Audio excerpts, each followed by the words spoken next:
한 손에는 스마트폰, 한 손에는 보바티를 들고 있습니다. 동영상을 재밌게 보면서 이제 막 보바티를 먹고 있습니다. 주님께서 저에게 오셔서 산책하러 가자 하면서 제 손을 잡기를 원합니다. 근데 제가 이 양쪽에 것을 들고 있어서 잠깐 망설이는 동안에 주님께서 말씀하세요. 나랑 잡을 손이 없구나. 그럼 나중에 보자. 휙 하고 지나가 버립니다. 주님이 그렇게 하실까요?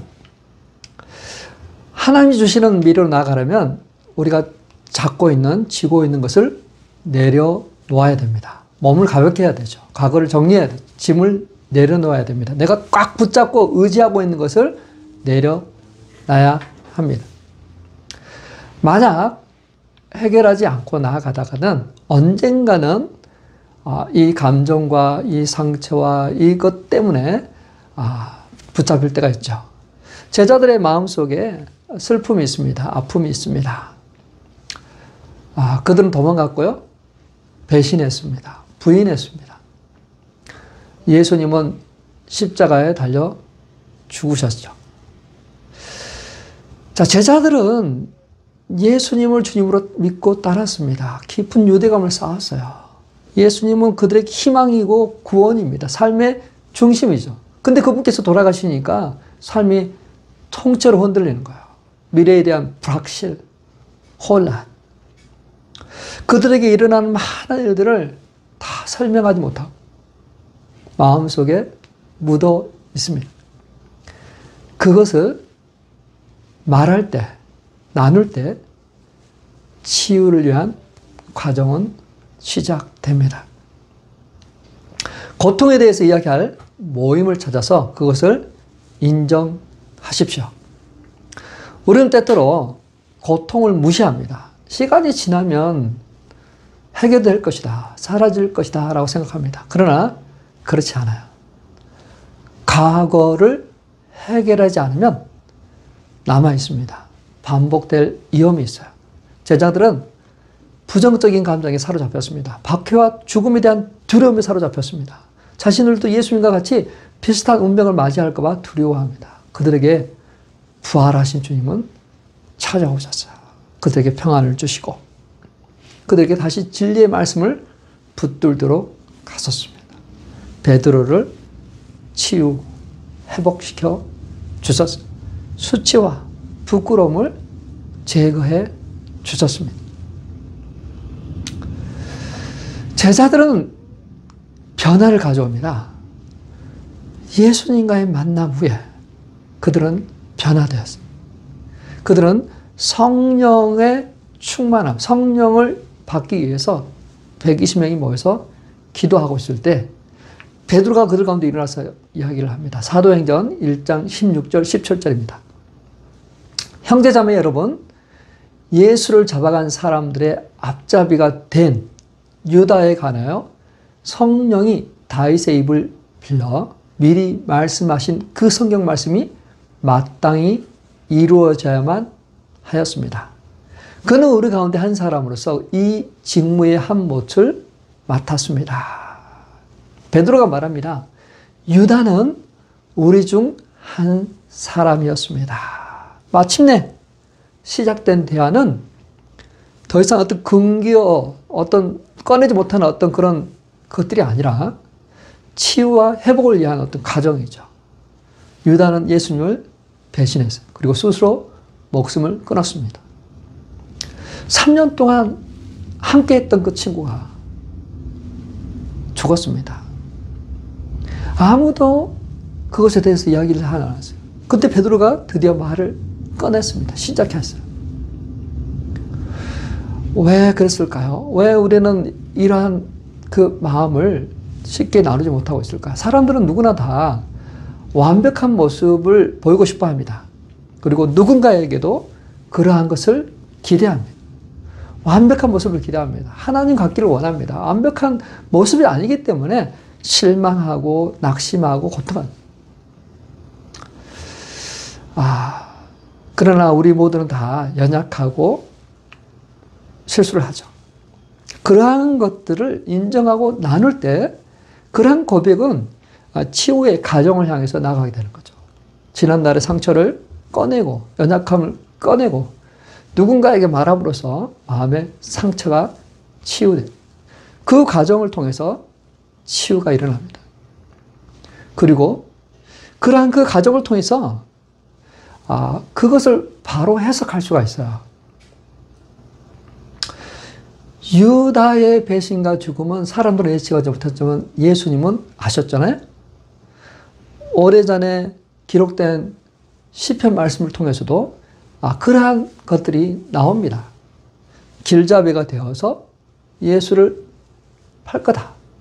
시편 41편 9절인데요. 나의 믿는 나의 속것 친구, 나의 한 상에서 밥을 먹는 친구조차도 내게 발길질을 하려고 뒤꿈치를 들었습니다. 이게 유다에 가는 거예요.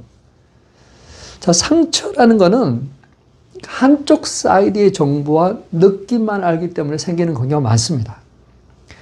양쪽 사이드의 객관적인 것들을 보면 보이지 않는 다른 각도를 보게 되고 이해하게 되고 또 공감하게 되고 이해하게 되고 문제가 풀리게 돼요. 제자들은 바로 그러한 것들을 이제 보기 시작합니다. 알게 됩니다. 이게 한쪽 사이드뿐만 아니라 이게 다른 쪽 사이드도 있고 또 하나님의 사이드도 보게 되는 거죠.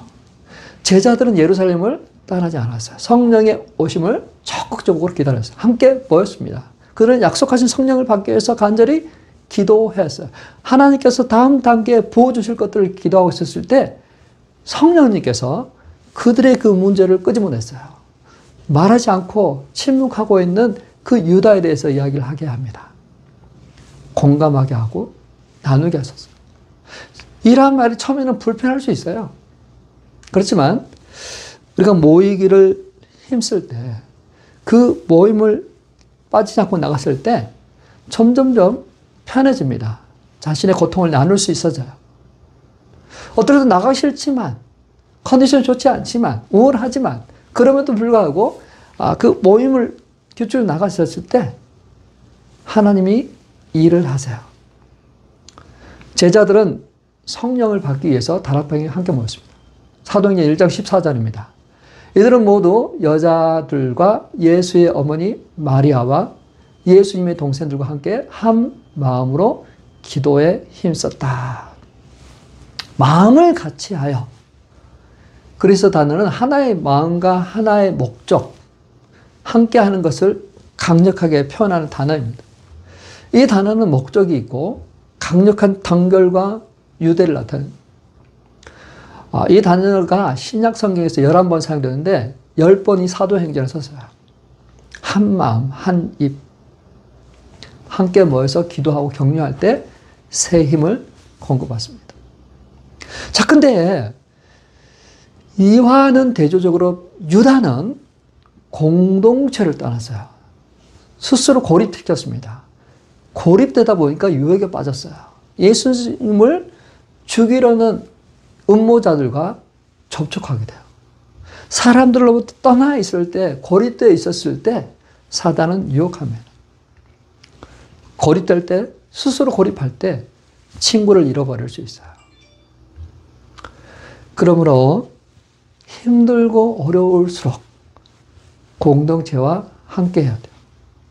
어려울 때 자신의 마음을 나누고 위로하고 공감하고 기도 부탁할 수 있는 그런 관계가 되어야 됩니다. 제자들이 그랬던 것처럼 우리는 고통에 대해서 이야기하고 나눌 수 있어야 됩니다. 그것에 맞서야 돼요. 이야기를 꺼내서 그걸 치유해야 돼요. 그렇게 될 때 두려움에서 용기, 의심에서 확신, 연약함에서 사명감을 붙잡게 돼요. 그리고 함께하는 사람들에 대한 그러한 감사, 그러한 연결로 충만합니다. 고통을 경험한 사람만이 같은 것을 고통하고 경험하고 있는 자들을 위로할 수 있어요. 자, 두 번째로 하나님의 말씀을 읽으면 과거의 고통을 말하는 데 도움이 돼요. 이해하는 데 도움이 됩니다. 자, 하나님의 말씀을 구약 신약이라고 이야기합니다. 이것이 내 몸에 양약이 되어서 내 골수를 윤택하게 하리라 하셨어요. 자, 이 양약, 구약, 신약, 이거는 약을 말하는 게 아니에요. 메디슨을 말하는 게 아닙니다. 이거는 언약입니다. 언약. 약속의 말씀을 말해요. 이 언약, 약속의 말씀, 하나님의 말씀이 우리에게 약처럼 효과적인 것을 발휘해서 우리 영적인, 육체적인 건강을 가져온다는 거죠. 치유와 회복을 가져오고, 건강과 위로를 주는 거예요. 삶의 의미와 희망을 발견하게 하는 것이 바로 하나님의 말씀이다. 자, 말씀을 읽어나가면 과거의 고통에 대해서 이야기하는 데 도움이 돼요. 내가 느끼는 감정, 시편에 보면 많이 나와 있거든요. 탄식하고 절망하고 분노하고 하소연하는 어떤 그런 것들이 굉장히 많이 나옵니다. 그래서 내가 당하고 있는 그것들을 이해하게 돼요. 내 고통을 이해하게 됩니다. 사람이 당하는 것은 다 비슷한 것 같아요. 하나님의 말씀에 등장하는 그 인물을 통해서 우리는 공감하고 외롭지 않고 저 사람도 이렇게 당했구나 알게 돼요. 그걸 통해서 우리는 치유하게 되고 온전하게 되고 지혜를 얻기도 합니다. 시편 기자는 막 자신의 감정을 있는 그대로 막 토해냅니다. 막 저주하기도 합니다. 고통을 막 토해내기도 합니다. 근데 그러한 그 과정이 우리의 고통과 우리의 아픔을 감수하도록 흘러보내도록 또 공감해주는 하나님을 만나기도 하고 격려가 되기도 하고 그렇습니다. 우리는 그러한 것을 보면서 우리는 좀 그렇구나. 나 말고도 나랑 비슷한 걸 경험했구나. 그래서 공감되죠? 격려가 됩니다. 자, 한번 생각해 보세요. 만약에 유다가 배신하지 않았다면 어떤 일이 생길까요? 만약 유다가 예수님을 배신하지 않았다면 그래도 예수님은 십자가에 달려 죽으셨어요. 왜냐하면 그것은 예정되어 있거든요. 하나님의 구원 계획이거든요. 그리고 사내든 공의회에서 이미 죽일 플랜을 가지고 있었어요. 유다는 그냥 예수님이 어디 계시는가 그것만 알려줬을 뿐이에요. 유다가 아니었으면 다른 방법으로 예수님은 죽게 될 겁니다. 그게 하나님의 계획이에요. 그래서 유다나 내가 어떤 일 때문에 하나님의 계획에 어떤 영향을 미칠 수가 없는 거죠. 자, 이 성경을 읽을 때 나를 많이 이해하게 되고 내 고통을 이렇게 표현할 수 있다 그랬는데 이 유다의 배신 이것으로 인해서 참 위로를 받는 사람이 많이 있어요. 예수님도 배신을 당했구나. 사업을 하면서 친한 친구에게 동업자에게 배신을 당했을 때, 사랑해서 결혼했는데 배신을 당했을 때, 여러 가지 어떤 그런 것을 했을 때 그 예수님을 보면서 위로받습니다. 예수님도 배신을 당했구나. 성경은 다양한 영역에서 우리가 당한 고통을 이해하게 해요. 우리 내면색을 들여다보고 살피고 다양한 성경 주제를 통해서 말씀을 통해서 또 인물을 통해서 우리를 이해하게 됩니다. 아픔을 치유하게 하죠. 이런 영적 경험을 통해서 우리의 상처는 조금씩 치유되고 또 회복됩니다. 또 그러한 자신의 어떤 것을 이야기할 때 부끄러워하거나 두려워하지 않고 말할 수 있게 돼요. 자, 성경은 우리의 과거, 우리의 고통을 이해하는 데 도움이 됩니다. 말하는 데 도움이 됩니다. 감정을 정리하는 데 도움이 됩니다. 공감, 희망과 치유의 관점을 제공. 하나님은 여전히 선하시고 인자하십니다. 성경 말씀을 우리가 읽고 나갈 때 그 말씀이 나를 읽고 말씀이 나를 치유하게 될 것입니다. 세 번째, 하나님의 계획에는 막다른 길이 없어요. 홍해 앞에 섰던 사람들이 자신의 앞에는 홍해가 가로막고 있고 좌우에는 산이 우뚝 서 있습니다. 험난한 산이에요. 거기를 올라갈 수가 없습니다. 홍해를 건널 수가 없습니다. 뒤로는 로마 군사들이 점점점 거리를 좁혀 오고 사병이 꽉 막혀 있어요. 그때 이스라엘 백성들은 어떻게 했습니까? 원망하고 불평했습니다. 그런데 하나님은 그들이 상상하지 못한 일들을 하십니다. 어떻게 했습니까? 어떻게 길을 열었나요? 홍해를 갈랐습니다. 홍해를 갈랐어요. 하나님에게는 항상 우회 도로가 있어요. 우리가 알지 못한 길이 있습니다. 하나님의 GPS에는 항상 그것들이 나옵니다. 하나님은 길을 만드시는 분이죠. 주님을 따라서 스스로 고립되지 마십시오. 막다른 길은 내가 만든 길입니다. 내가 보기에 막다른 길일 뿐이에요. 내가 스스로 스트레스를 받는 것입니다. 원망하지 마시고 염려 마시고 하나님을 보세요. 하나님은 결코 막히지가 않아요. 왠지 압니까? 하나님은 길을 만드시고 문을 여시는 분이기 때문에 그래요. 요한계시록 3장 7절에서 8절입니다.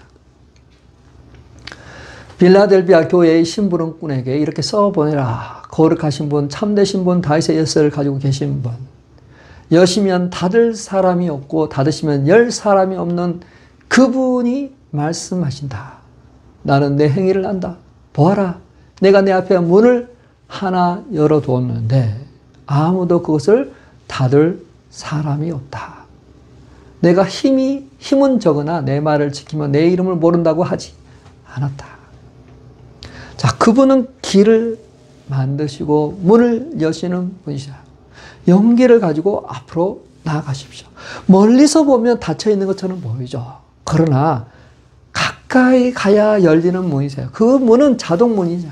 믿음으로 문 앞에 도달했을 때 문이 열리는 것입니다. 보이지 않는 그 문이 열리는 거예요. 보이는 문이라 닫혀있는 문이 열리는 것입니다. 120명의 성도들 기도의 문을 열었습니다. 그리고 유다를 대신해서 또 한 사람을 세웠습니다.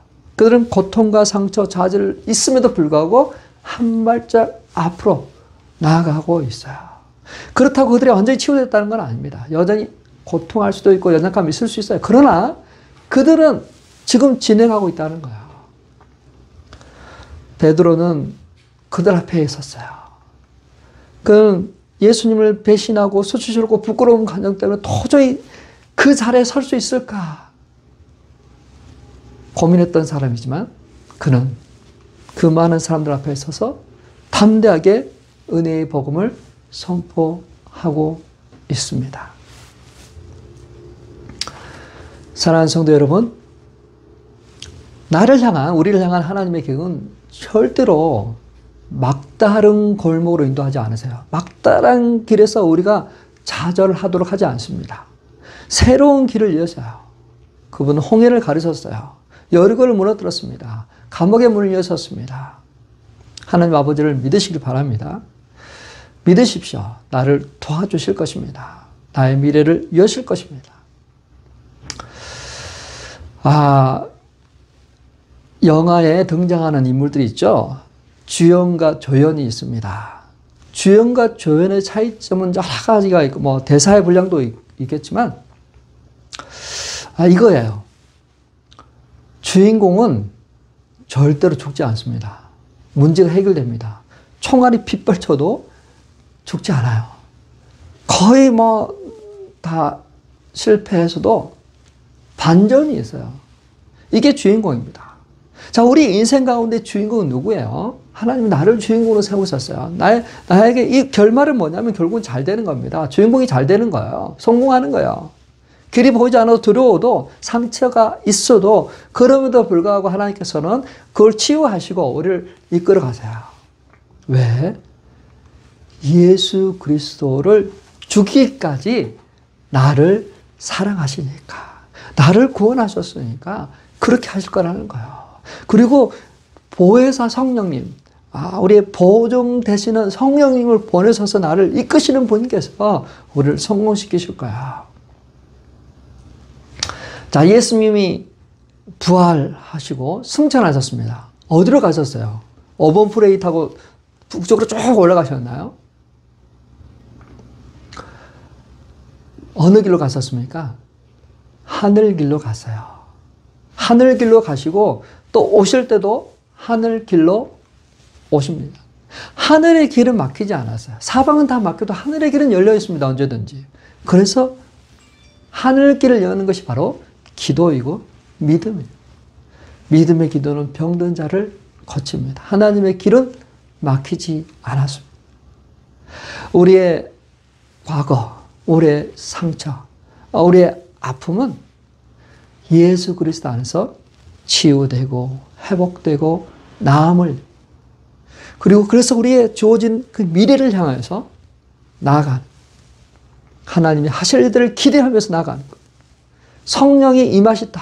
성령이 우리 가운데 임하시다는 결국은 우리에게 소망이 있다는 거죠. 미래가 있다는 거죠. 하나님이 하시겠다는 거거든요. 하나님이 도우시겠다는, 하나님이 문을 여시겠다는 거, 하나님이 세계를 여시겠다는 것입니다. 우리 이민자의 삶 속에서 참 여러 가지 답답하고 참 앞뒤가 막혀 있는 것 같처럼 보이잖아요. 그러나 인내하세요. 믿음으로 하나님을 바라보세요. 그러면 우리는 언젠가는 알게 될 것입니다. 아, 하나님께서 이 길을 여셨구나. 우리 하나님은 좋으신 분이세요. 그리고 우리를 주인공으로 세우셨습니다. 우리는 죽지 않아요. 영원히 살 것입니다. 잘 될 것입니다. 성공할 것입니다. 치유될 것입니다. 회복될 것입니다. 그 사실을 믿으시고 하나님께 감사하며 소망으로 달려가는 저와 우리 성도님 되시길 주님의 이름으로 축원합니다.